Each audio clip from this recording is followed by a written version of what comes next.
لوگوں، اگر وہ چاہے تو تم کو فنا کر دے اور تمہاری جگہ اور لوگوں کو پیدا کر دے، اور اللہ اس بات پر پوری طرح قادر ہے۔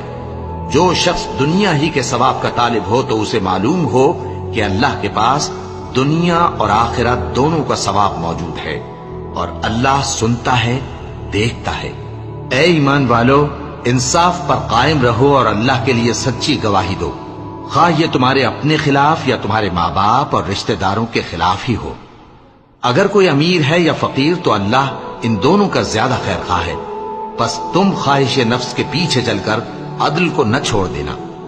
اگر تم لگی لپٹی بات کہو گے یا سچائی سے پہلو تہی کرو گے تو جان رکھو اللہ تمہارے سب کاموں سے واقف ہے۔ مومنو، اللہ پر اور اس کے رسول پر اور جو کتاب اس نے اپنے اس پیغمبر پر نازل کی ہے اور جو کتابیں اس سے پہلے نازل کی تھیں، سب پر ایمان رکھو۔